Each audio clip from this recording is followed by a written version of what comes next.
Zimbabwe cash crisis We're worse. talking about Venezuela once again. Systemic important banks. They removed the one factor in doing this thing right here called monetary indebtedness. Hey there, hope all is well. Back at you today with some RT News updates. So today I have a couple articles all dealing with the middle class and how, in my opinion, where the middle class goes, so does the American dream. So from this new book released by a young lady here called Squeeze, Why Families Can't Afford to Live in America, it goes through quite a lot of information in regards to how professors, lawyers, and a lot of academia are also struggling to maintain the middle class lifestyle. So before I go any further, as always, RTD, want to encourage you to click the subscribe button along with that notification tab to be informed of future updates as well as live streams. Also join me on Twitter where I share posts throughout the day on various subject matters dealing with our monetary system as well as whatever's happening in the news that I can't get to via video. Make sure you click the button down below to be notified when things are posted. So as I mentioned, I have a couple articles I want to share with you all in regards to the book that just came out as of last month. And so it's interesting how the mainstream news is starting to play along with the idea that the middle class is no longer what it used to be. And so how the American dream for the last several decades was tied into the fact that the middle class could afford a comfortable living, be able to save for retirement, and do all the basic things that made life somewhat of a dream for prior generations. But now everything has changed. One thing that's very important is the fact that during this article, the change that is very obvious is the whole Great Recession aspect of 08-09. And since then, statistically, there's been more and more of a revelation that the policies implemented after the Great Recession have not turned out to help mainstream that much as opposed to how much has helped Wall Street. So within this very article here, I'm going to share with you, she highlights a lot of things that is becoming more and more apparent that the lifestyle and the quality of life prior to the Great Recession is no longer. And what's really alarming is that we're supposed to be in some type of economic expansion. So everything is supposed to be good according to the mainstream media. Why are people starting to feel the pinch when it comes to housing, wages, and things of that nature? Unless the truth that we've never recovered from the Great Recession is starting to become apparent because more people can feel the pinch in their pocketbooks. But before I dive into these articles, as always, I want to encourage you to scroll down below, click the links for yourself, get a better understanding of what's going on because they're very detailed, and I think it's very important for more people to begin taking interest in this matter because the middle class is the backbone of our country, and where the middle class goes, so does the American dream. And right now, it's not feeling like a dream for a lot of people. So this article here came out last week, and it's entitled, America's Middle Class is Slowly Being Wiped Out, from Market Watch, and I'll thumb through it, give you an idea what's going on here, but more importantly, read it for yourself. Scroll down, it says, after spending his days teaching AP history and economics at the public local high school in California, Matt Berry drives for Uber. It says Berry's wife Nicole teaches as well. They each earn $69,000, a combined salary that not long ago was enough to afford a comfortable family life. But due to the astronomical cost in the area, including real estate, a 1,500 square foot starter home costs $680,000. Scroll down, it says, teachers are killing themselves, Berry says, out in the new book. Squeeze Why Our Families Can't Afford America. Go down some more, it says, in her book, Arthur Court lays out how America's middle class is being wiped out by the cost of living, far outpacing salaries, while a slew of traditional secure professions like teaching can no longer guarantee a stable enough income to clothe and feed a family. Then I highlight a couple things here that I think is well worth noting. It says, quote, middle class life is now 30% more expensive than it was 20 years ago. It says before 2009 crash, only 1/4 of Americans viewed themselves as lower class or lower middle class. It says no longer. After the recession of 2008, a full 40% of Americans view themselves as being at the bottom of the pyramid. So you look at the idea of the middle class and how over the last umpteen years of my life, I've always heard about the idea of being in the middle class with security. Every politician go on stage when they're running for campaigns saying, we got to protect the middle class. But yet it's not necessarily the politicians' promises, it's the monetary policies behind the scene. And so what people are really feeling are the pinch of monetary and fiscal policy as they collide, because we have an astronomical amount of debt. Then we have monetary policy done by central banks for the banks with all those monetary policies such as QE, and as well as the lack of interest rates where people aren't able to actually grow anything because they're being squeezed financially for the sake of the banking system and the Federal Reserve note. It says one of the main book's messages, therefore, is that people find it impossible to make ends meet shouldn't blame themselves. It's the system, she says, that's broken.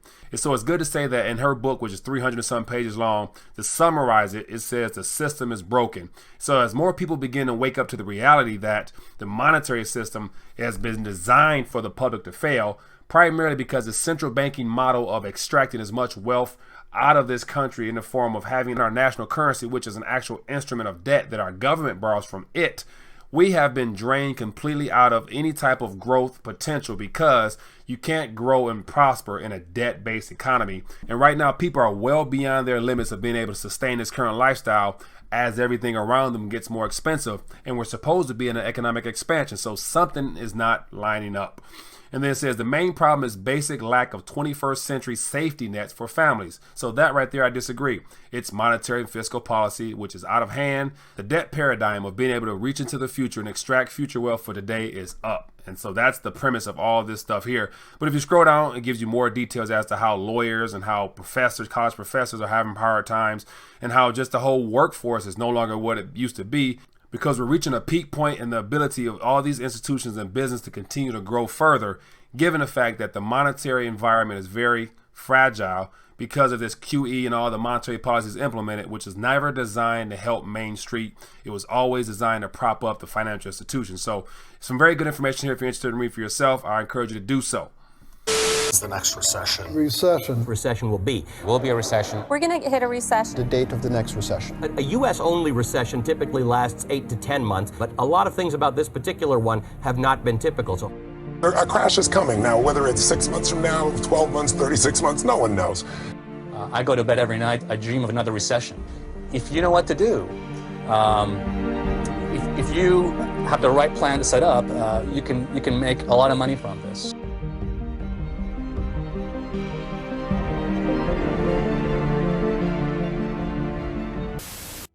Next article here is from Capital in Maine. It says priced out the middle class 2.0, and it picks up on the book as well. But what's most notable in this article here, beyond some of the details, is this visual aid here, and it's in regards to life in California. And it says the crushing cost of living in California.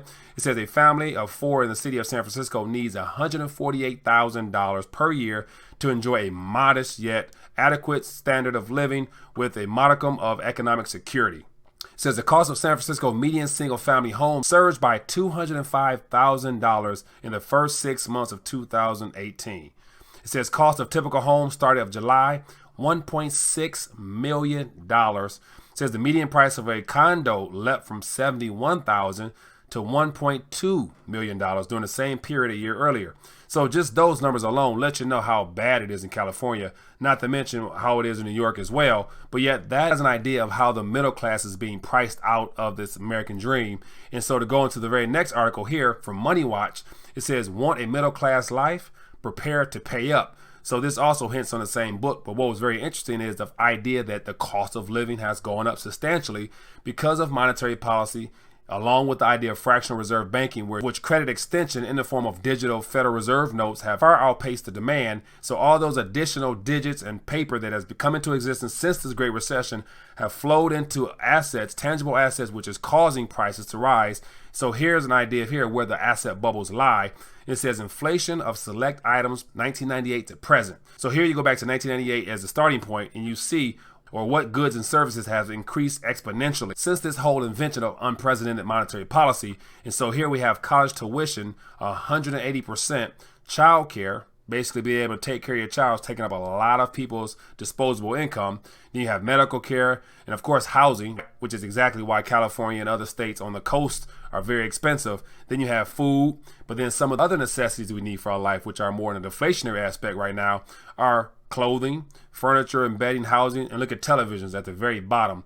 So basically, I just want to shine a little light on this whole middle class situation, how I believe where the middle class goes, so does the American dream. And right now, a lot of people, I'm sure, are experiencing somewhat of the American nightmare in a time where we're supposed to be in an economic expansion. So clearly it lets you know that something's not right. And it's just a matter of time before it gives. And if you watch Rethinking the Dollar before, I always talk about how, in my opinion, as well as the opinion of a lot of my prior guests, that we've never recovered from the recession. We're still in a recessionary environment. And it's just a matter of time before the pricking of one of these bubbles here that you see on the screen here causes a complete domino effect where more people will begin to feel the true pinch of what life is like.